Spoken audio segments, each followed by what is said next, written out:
Terus bagaimana hubungan dengan anak saya yang sekolah di pesantren? Ini mau nanya. Yang ketiga adalah zakat hewan Terima kasih ternak. Bapak. Assalamualaikum Dan yang keempat warahmatullahi adalah wabarakatuh. zakat perdagangan. Bismillah, wassalatu wassalamu ala rasulillah wa ala alihi wa sahbihi wa mawalah wa la hawla wa la quwata illa billah amma ba'd. Assalamualaikum pemirsa Fatwa TV dimanapun Anda berada. Semoga selalu dalam lindungan Allah dan selalu diberikan keistiqomahan di dalam agama ini, insyaallah.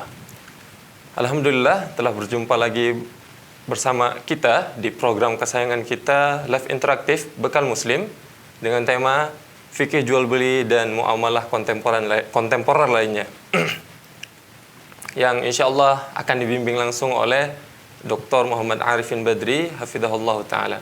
Dan alhamdulillah Ustaz Dr. Muhammad Arifin Badri telah bersama kita dan kita sapa dulu. Assalamualaikum Ustaz. Assalamualaikum warahmatullahi wabarakatuh. Mana kabarnya Ustaz? Ahlan wa marhaban bikum. Hayakumullah. Sehat Ustaz? Alhamdulillah sehat, barakallahu fiik. Hayakumullah. Baik Ustaz, insyaallah dalam 1 jam ke depan kita akan bersama pemirsa untuk menjawab pertanyaan-pertanyaan pemirsa. Baik. Jadi bagi para pemirsa dimanapun Anda berada yang ingin bertanya langsung kepada Al-Ustaz Dr. Muhammad Arifin Badri bisa menghubungi di layanan kami yaitu di 0331, kami ulangi sekali lagi yaitu di 0331 544 6087. Ya, bisa menghubungi kami di 0331 544 6087. Jadi bagi para pemirsa yang ingin bertanya langsung silahkan menghubungi nomor yang telah tertera. Tapi Ustaz, untuk mengawali perjumpaan kita pada kesempatan kali ini Ustaz, mungkin kita awali dengan beberapa nasihat dari Ustaz mungkin. Baik. Fadhal Ustaz. Jazakumullah khairan. Assalamualaikum warahmatullahi wabarakatuh.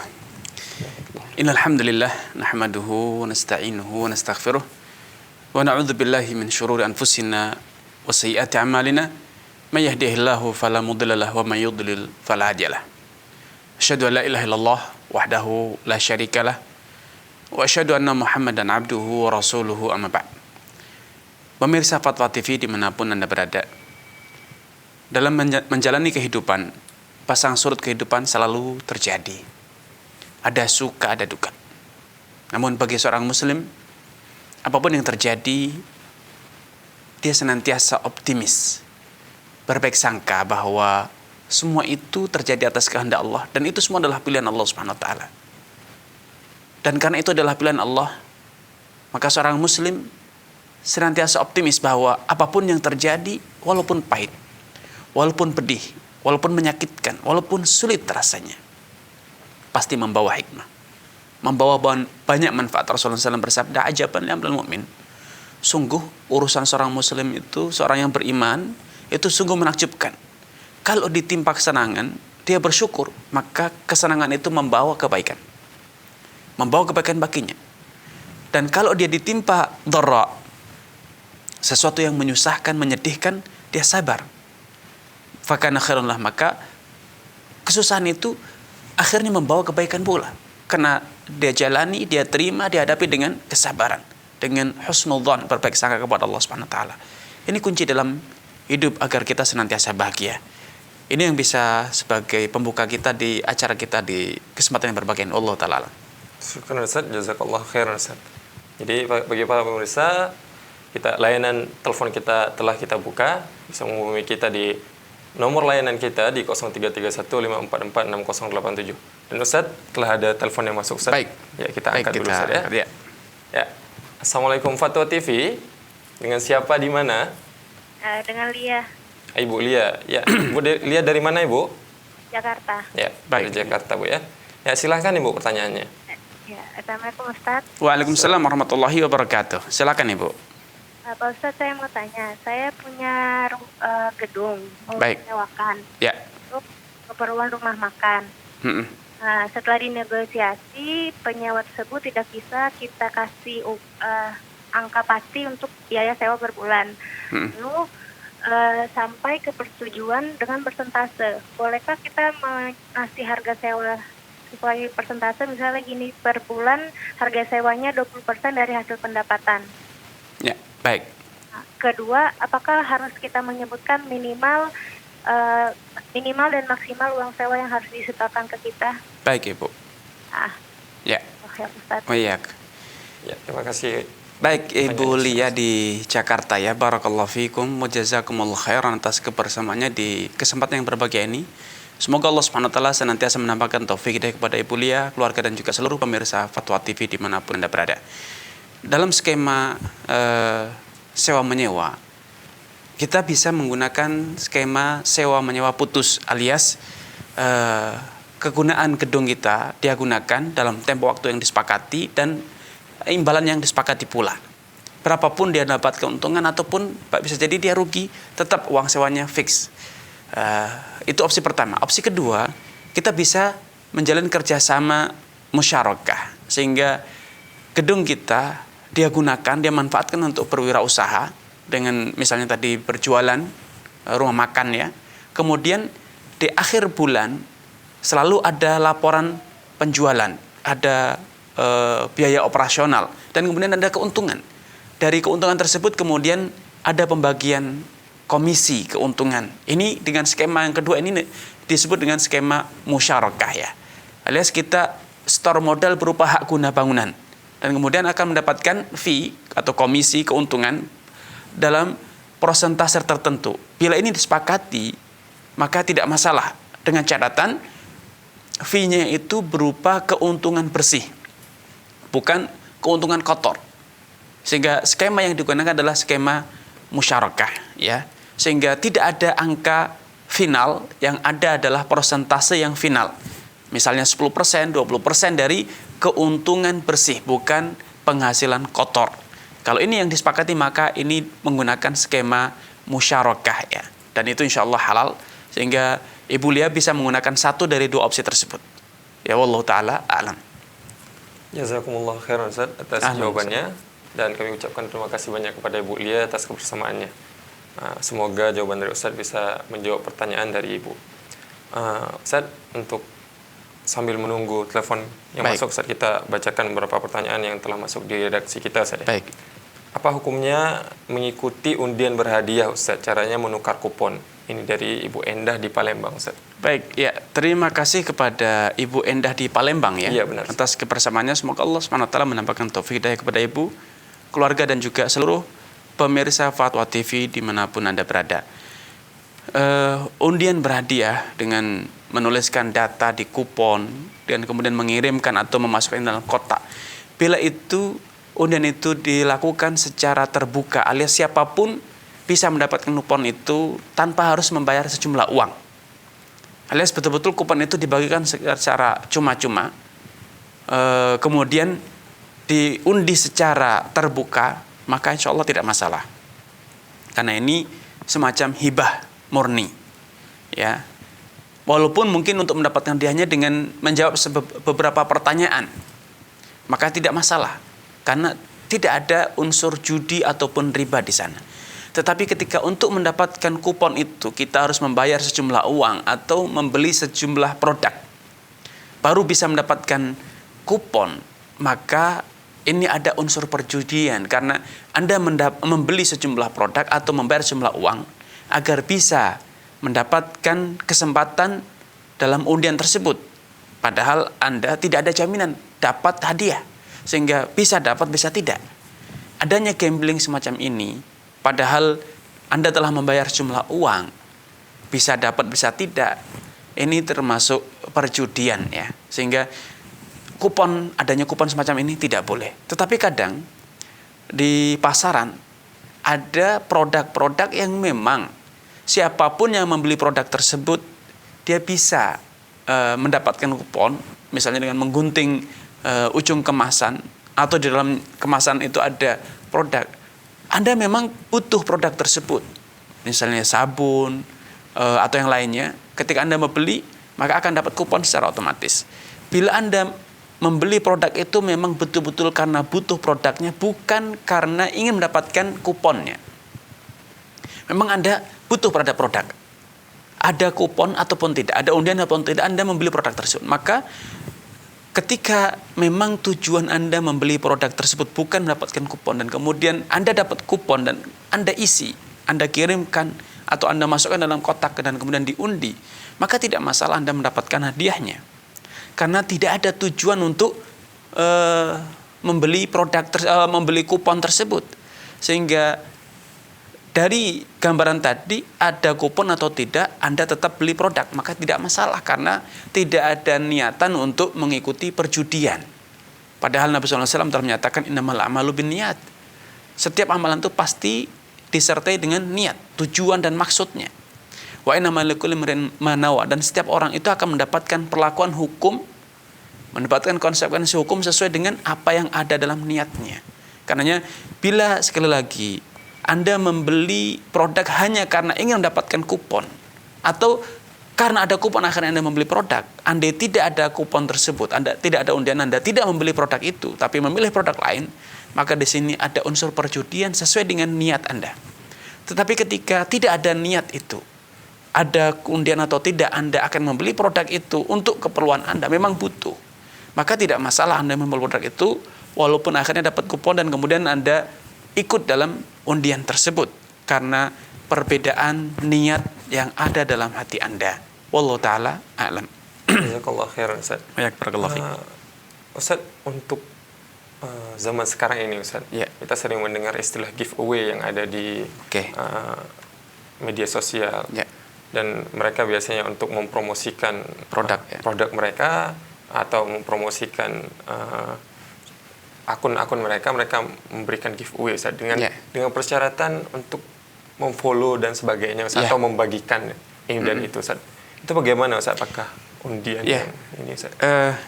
Sama dengan tadi, ketika giveaway itu diberikan dengan catatan kita membayar sejumlah uang atau membeli satu produk dan kita memang niat untuk mendapatkan kesempatan itu, maka ini bisa masuk perjudian. Tetapi ketika aplikasi itu free, ya kita bisa download dari Google Store atau yang lainnya yang free, tanpa harus berbayar, maka tidak masalah. Sehingga itu betul-betul murni pemberian dari pemilik aplikasi. Masalah tujuan mereka ingin itu untuk promosi, untuk meningkatkan jumlah follower atau pengguna aplikasi, itu tujuan mereka tidak masalah ya. Wallahu ta'ala. Jazakallahu khairan Ustaz. Ustaz. Kemudian ini ada pertanyaan juga Ustaz dari Abu Syeza Akilah Ustaz. Beliau menanyakan tentang bagaimana menghapus sisa hutang riba di bank konvensional. Apakah saya harus membayarkan semua sisa tenor pinjaman atau saya hanya bayar sisa pinjamannya saja, dan hutang pokok yang bagaimana yang harus dibayarkan sesuai syariat? Ya, dari Abu Syeza ya. Semoga Allah Subhanahu wa taala menampakkan taufik kepada Abu Syeza, keluarga dan juga seluruh pemirsa Fatwa TV dimanapun Anda berada. Hutang riba. Dalam Al-Quran Allah Subhanahu wa taala tegaskan, fa in tubtum falakum ru'usu amwalikum la tadhlimun wa la tudhlamun. Kalau kalian telah bertobat dari praktek riba, kalian hanya boleh memungut pokok piutang Anda saja. Ya, sehingga dengan mencukupkan diri memungut pokok piutang, maka Anda tidak menzalimi siapapun dan juga tidak dizalimi. Dengan demikian, berdasarkan ayat ini, para ulama mengatakan dalam hutang piutang yang berbunga, maka rentenir tidak boleh memungut lebih dari pokok piutangnya. Sebagaimana korban rentenir juga tidak boleh membayar lebih dari pokok hutangnya. Sehingga ini ketentuan hukum syariat seperti itu.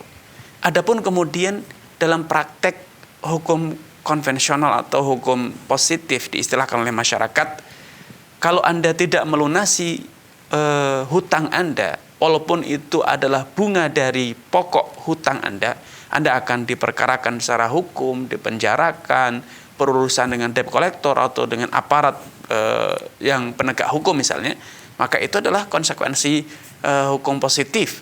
Tidak ada kaitannya dengan halal atau haram. Secara hukum Anda tidak berkewajiban untuk membayar bunga. Sehingga kalau Anda sudah merasa membayar pokoknya sejumlah hutang, ya pokok hutang yang Anda dapat, maka secara hukum syariat Anda telah bebas, telah menjalankan kewajiban. Dan bunga tidak wajib, bahkan tidak boleh Anda bayarkan. Namun tentu ini tinjauan secara hukum syariat berbeda dengan tinjauan hukum positif. Ya, sekali lagi berbeda dengan tinjauan hukum positif. Sehingga kalau dengan Anda tidak membayar bunga, akhirnya Anda akan berurusan dengan pengadilan, berurusan dengan aparat yang penegak hukum dan lainnya itu semuanya di luar dari ketentuan hukum syariat, ya.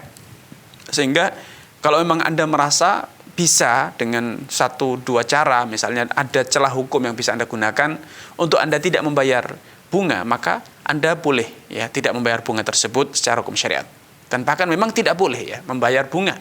Karena ketika Anda membayar bunga berarti Anda telah melakukan riba. Padahal dalam dosa riba, Nabi SAW menyatakan yang memungut dan yang memberi, pelaku, rentenir dan korbannya, dosanya sama di sisi Allah. Karena dosa riba itu dosa yang dilakukan secara kolektif ya, tidak mungkin dilakukan secara personal. Satu orang praktek riba tidak mungkin. Pasti ada pelakunya, ada korbannya.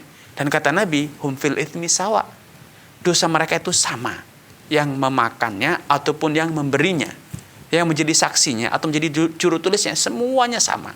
Karena dosa riba itu hanya bisa dilakukan secara kolektif. Wallahu taala a'lam. Jazakumullah khairan. Baik, barakallahu fikum. Jawabannya semoga Bapak Abu Syaza tadi bisa mendengarkan jawaban tersebut. Tapi Ustaz, ternyata sudah ada telepon yang masuk, Ustaz. Kita angkat dulu. Baik, ya. Assalamualaikum Fatwa TV. Halo. Halo, Assalamualaikum Fatwa TV. Waalaikumsalam warahmatullah. Dari Bapak Hasan Bilal di Makassar. Ya, Bapak Hasan Bilal ya. Ya, di Makassar. Ya. Baik Pak, silakan Pak Hasan. Begini Pak Ustaz, mengenai perjanjian dalam dunia pendidikan. Baik. Ya, anak saya masuk di pesantren. Baik. Dengan perjanjian belajar selama 6 tahun. Tapi mereka diwajibkan membayar uang 7 juta. Baik.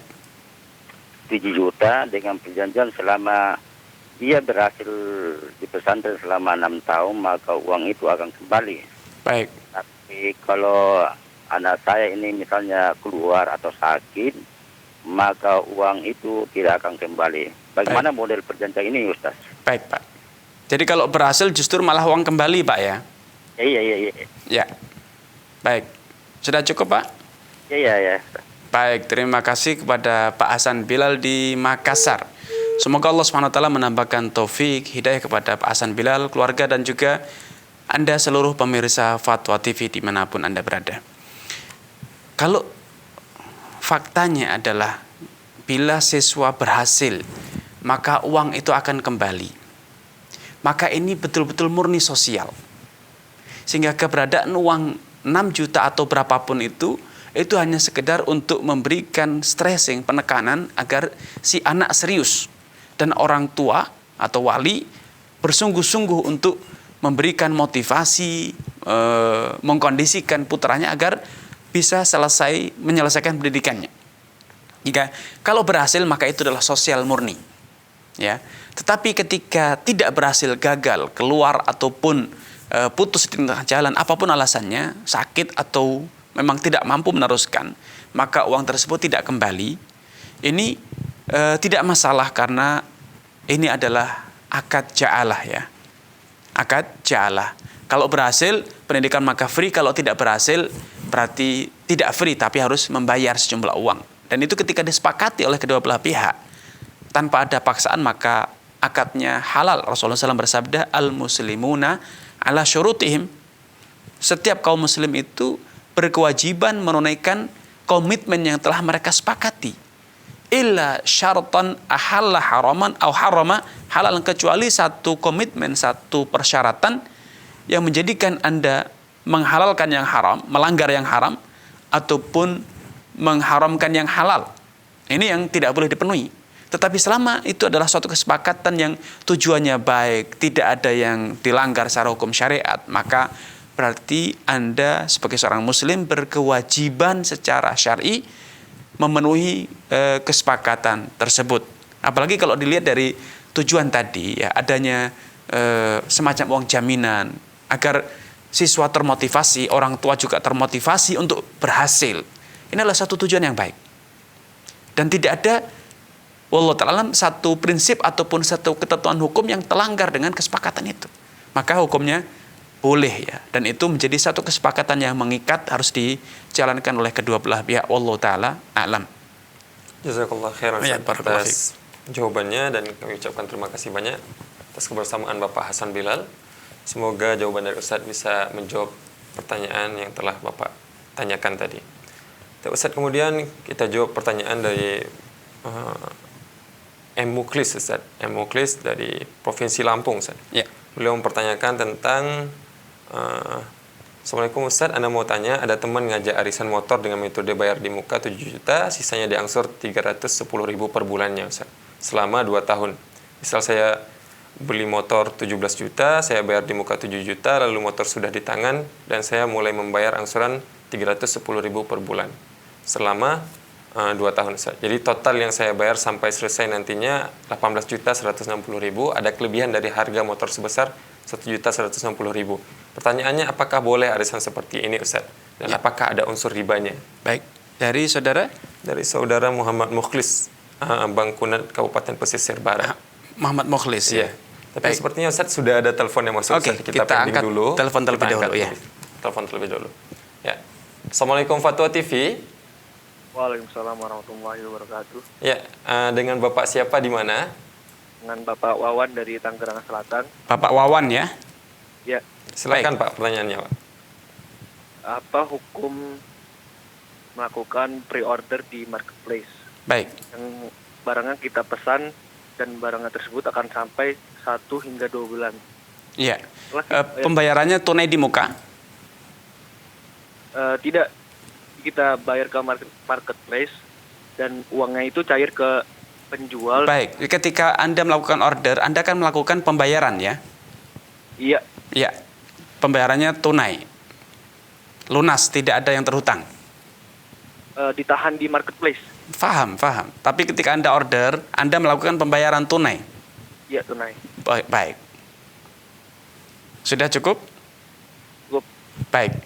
Ya, terima kasih kepada saudara Wawan, ya, di Tangerang atas kebersamaannya. Semoga Allah SWT menambahkan taufik kepada Pak Wawan, keluarga, dan juga seluruh pemirsa Fatwa TV dimanapun Anda berada. Skema marketplace yang ada sekarang ini banyak sekali, ya, baik di aplikasi ataupun tidak di aplikasi, melalui di web misalnya. Secara hukum asal, berbelanja di marketplace tersebut tidak masalah, halal hukumnya. Karena itu sama saja kita berbelanja di mall, di supermarket, ya. Berbagai supermarket di dunia offline, di dunia nyata, menggunakan skema yang sama, di mana pemilik barang titip barang kepada supermarket, dan kemudian ketika ada transaksi, maka pihak supermarket akan membayarkan sejumlah uang tersebut kepada penitip barang, ya, dan tentunya setelah mengambil atau dipotong komisi yang berhak dia dapatkan. Di marketplace pun demikian. Ketika penyedia aplikasi membangun satu aplikasi marketplace, kemudian banyak pelapak istilahnya yang menawarkan produknya di marketplace tersebut, sehingga ketika ada transaksi, maka penyedia marketplace akan mendapat komisi sekian persen dari nilai transaksi.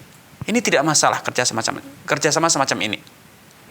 Masalah kemudian dana tertahan di rekening bersama yang disediakan oleh penyedia aplikasi, itu juga tidak masalah. Kenapa? Karena penyedia aplikasi berkepentingan untuk memberikan jaminan, garansi kepada lapak dan juga garansi kepada customer, pembeli, bahwa dana aman, tidak akan diakses oleh penjual sebelum barang tersebut betul-betul sampai kepada pembeli. Sebagaimana keberadaan rekening bersama ini bermanfaat bagi kedua belah pihak. Walaupun dengan adanya rekening bersama ini akan muncul nanti bunga itu akan dinikmati, didapat oleh pemilik rekening, yaitu penyedia marketplace. Itu sepenuhnya tanggung jawab marketplace, bukan tanggung jawab customer ataupun pelapak, ya.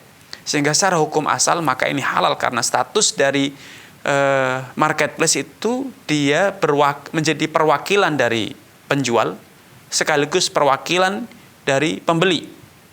Dia mewakili pembeli dalam mengamankan, memastikan bahwa dana dia safety, aman, dan memastikan bahwa barang yang dibeli itu betul-betul akan dikirimkan sesuai dengan yang disepakati. Dia juga mewakili penjual untuk memastikan bahwa pembeli betul-betul telah melakukan pembayaran.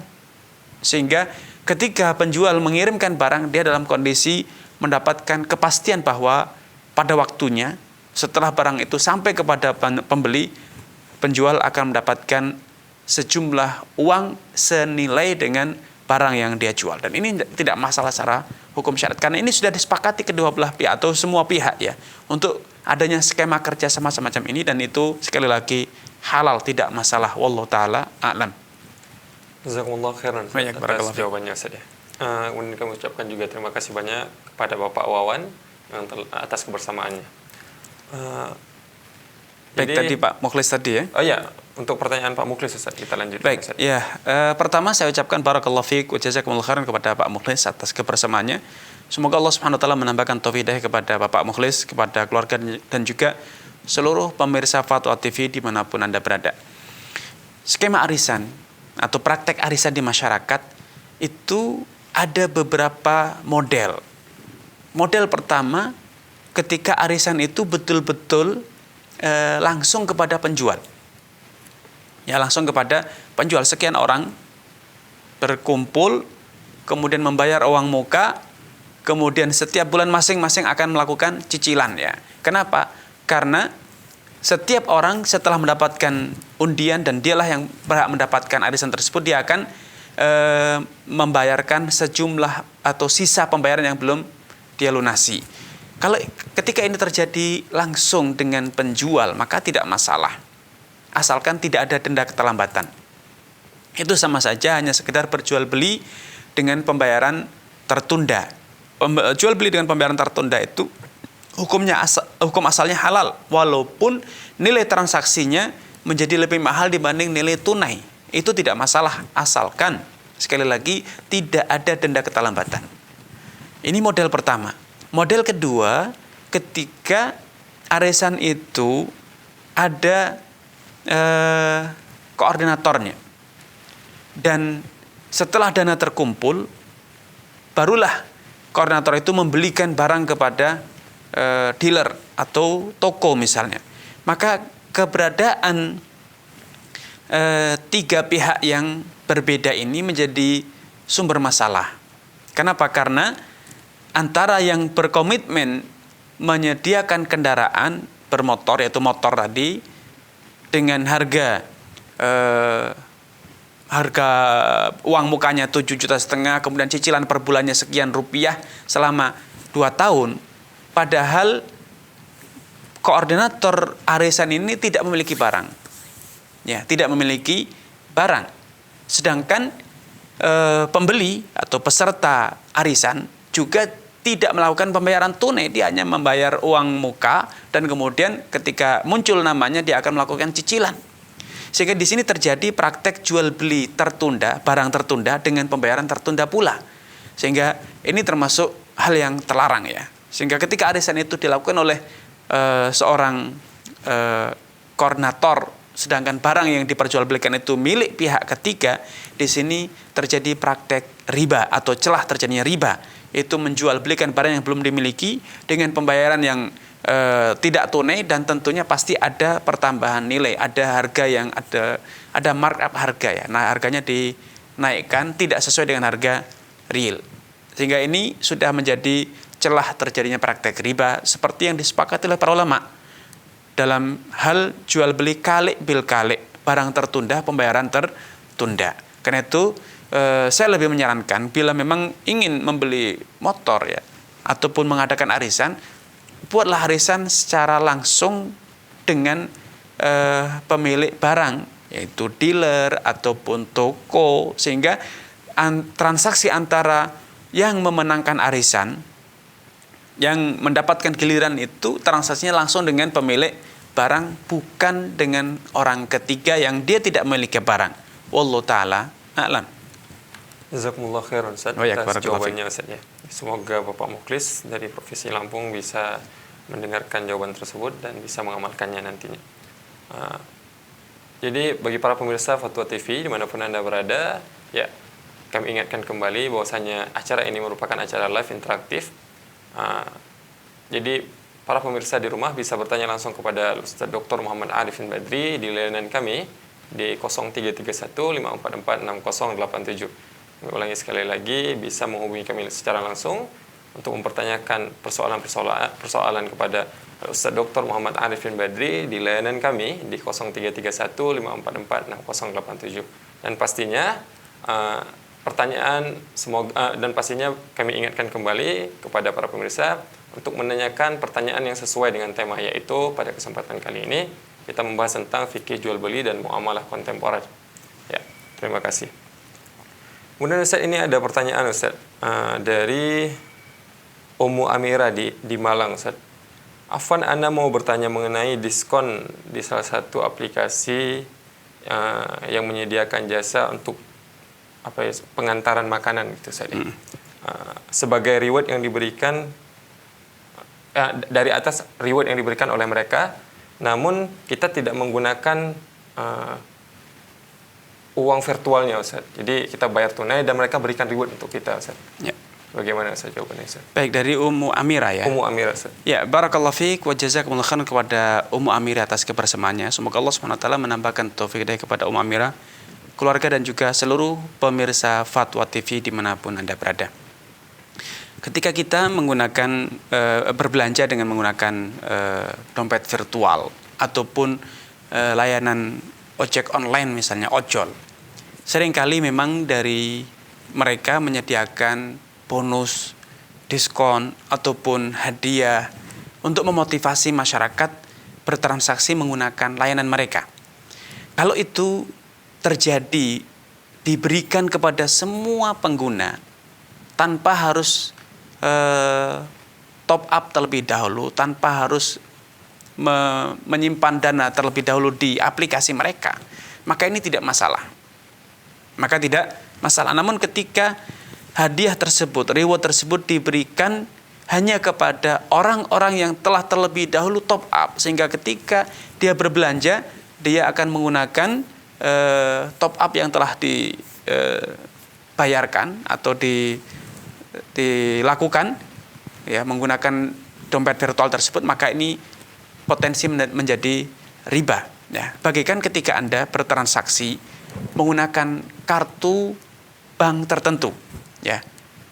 Di berbagai pusat belanja seringkali muncul atau ada himbauan bagi pengguna kartu bank A misalnya, maka akan mendapatkan potongan harga sekian persen dari total belanja.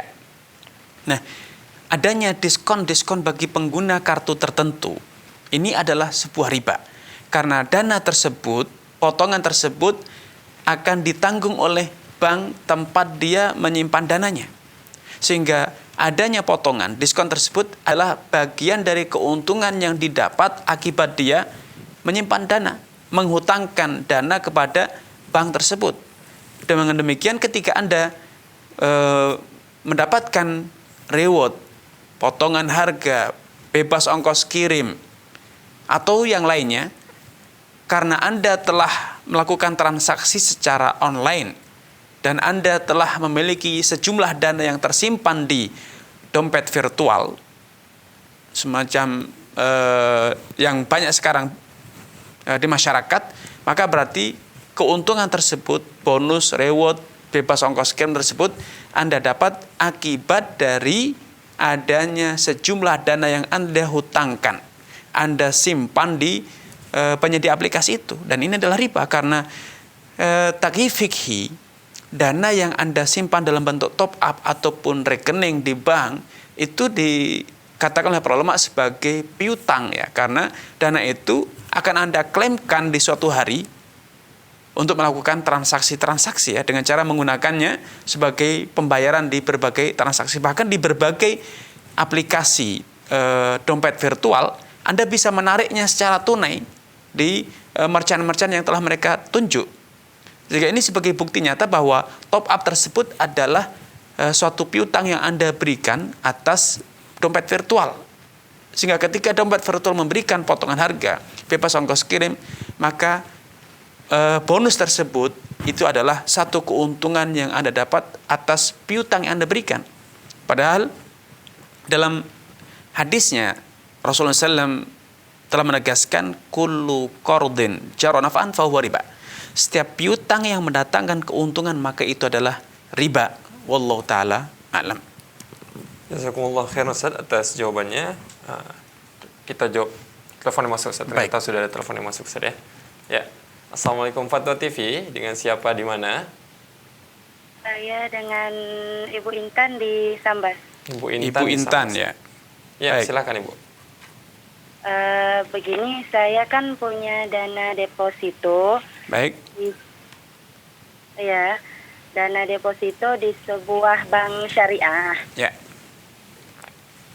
Bank syariah perjanjiannya dengan akad mudharabah. Baik. Nisbah bagi hasil nisbah nasabah atau untuk saya itu saya lihat di akadnya 42% untuk nasabah, sementara selebihnya itu untuk bank. Ya. Nah, pertanyaan saya, apakah deposito dengan akad mudharabah seperti itu diperbolehkan, Ustaz? Baik. Sudah cukup, Ibu? Sudah. Baik. Lanjut. Baik, Ibu. Kan saya pernah dengar bank syariah juga ada meminjamkan dana ke pihak lain. Yang pihak lain tersebut ternyata dikenakan denda oleh bank syariah tersebut. Nah, bagaimana dengan posisi saya sebagai nasabah, depositokan uang di bank syariah tersebut? Baik, Ibu.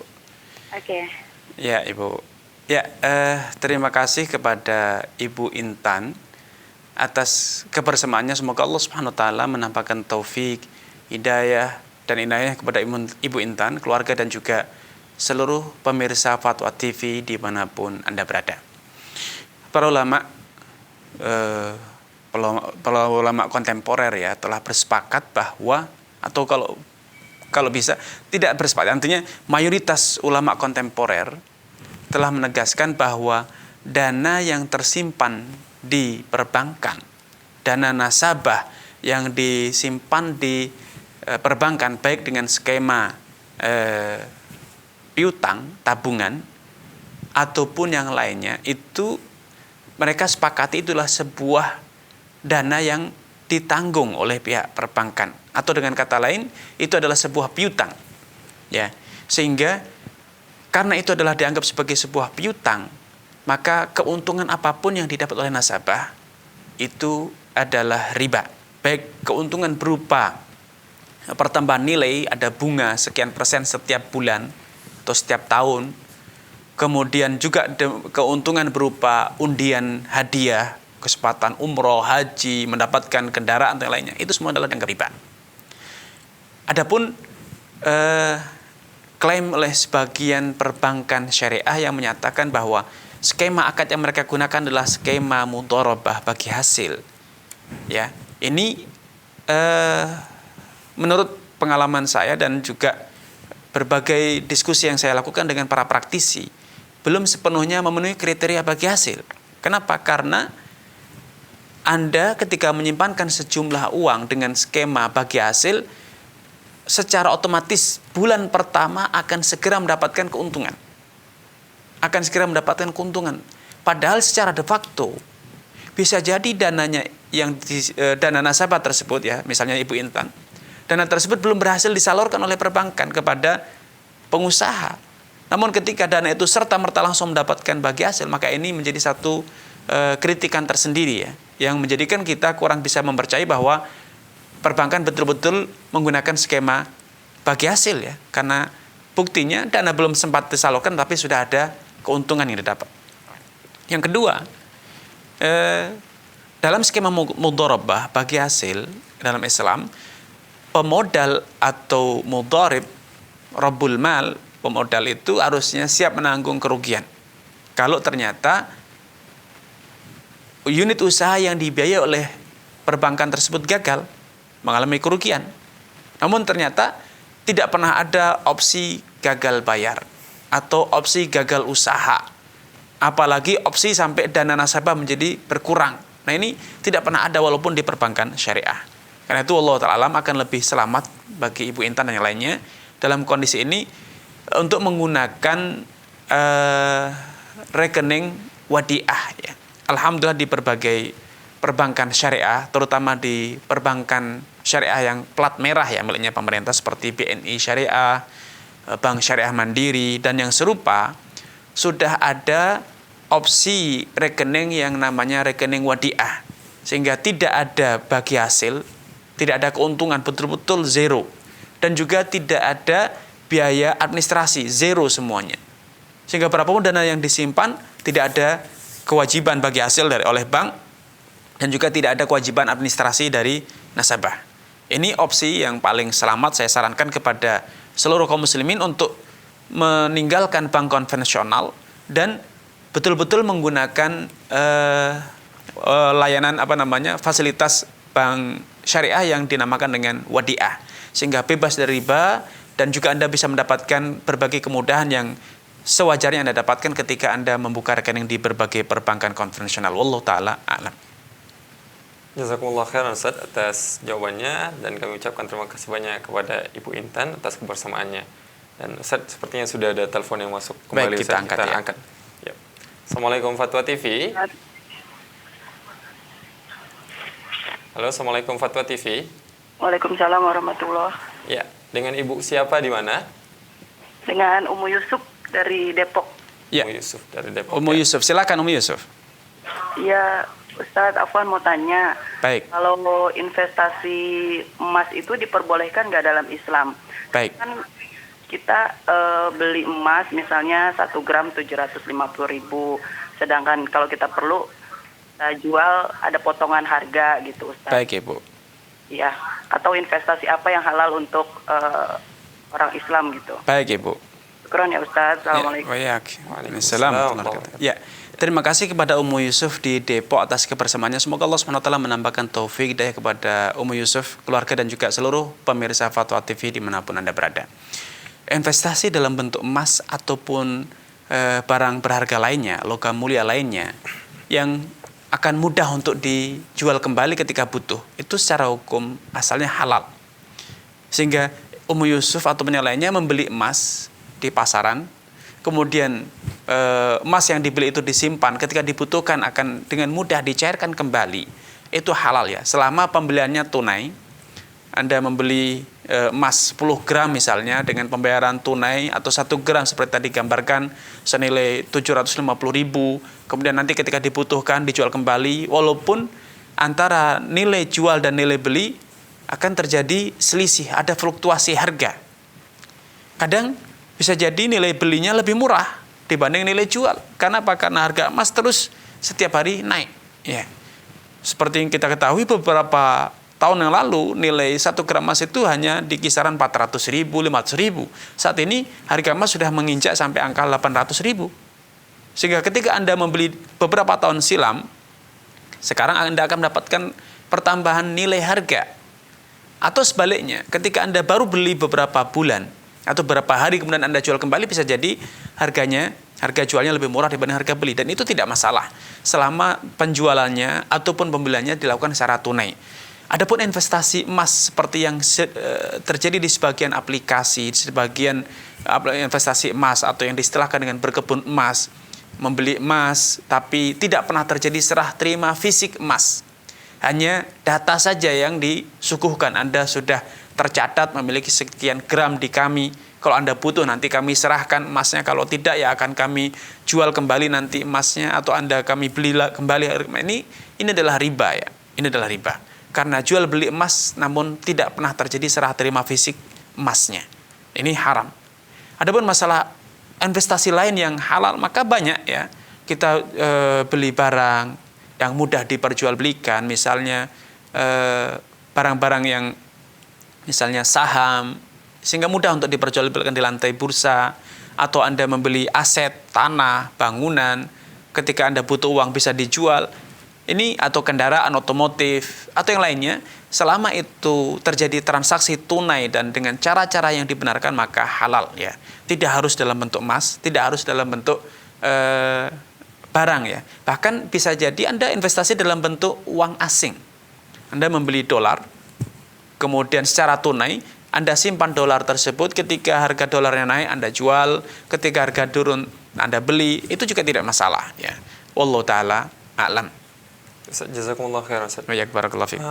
Walaupun masalah ini masalah jual beli emas tadi Ustaz, walaupun kita emang niat dari awal karena kita sudah mengetahui keadaan ekonomi yang sering inflasi Ustaz, akhirnya melambungkan harga emas. Ya. Kita sudah menganalisa bahwasanya 2 tahun ke depan harga emas akan naik kembali. Ya. Maka kita dengan sengaja saat membeli emas agar nanti kita jual kembali dan uangnya bisa kita pakai, itu tetap diperbolehkan Ustaz? Sama saja boleh. Boleh, tidak masalah. Wallahu taala alam. Baik Ustaz, jazakumullah khairan Ustaz.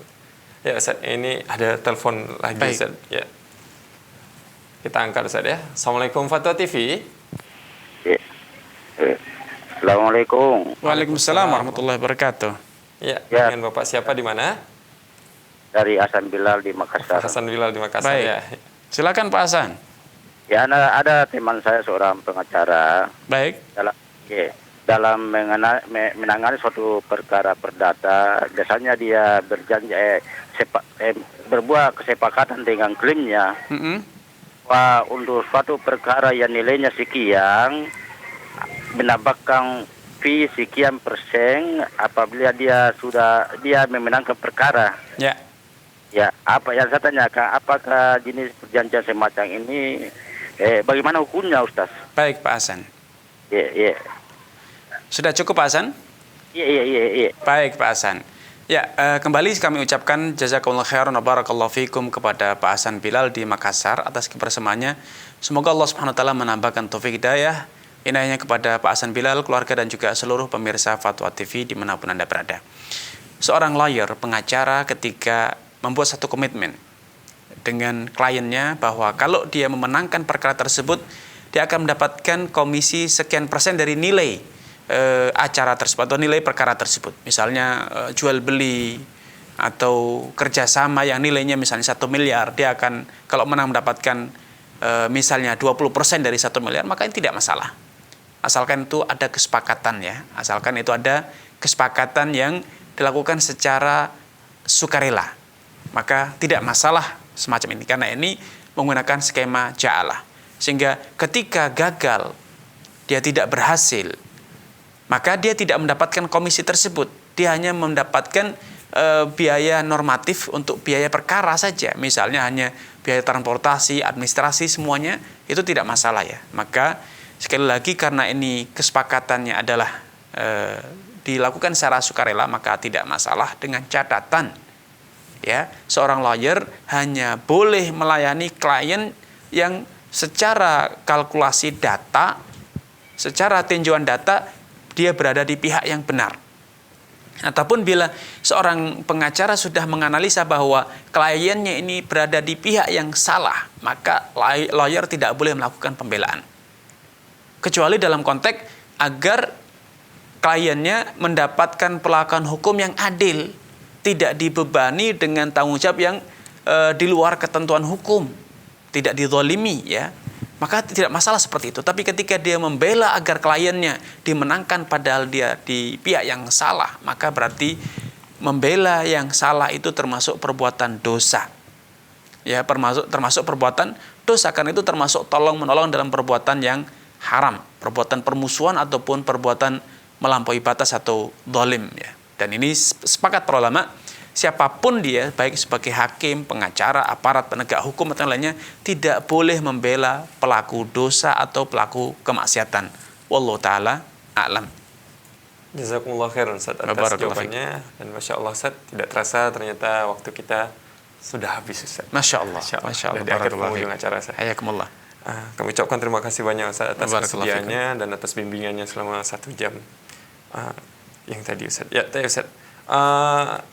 Bagi para pemirsa, saya akan membacakan jadwal live interaktif di Fatwa TV selama 1 pekan mendatang.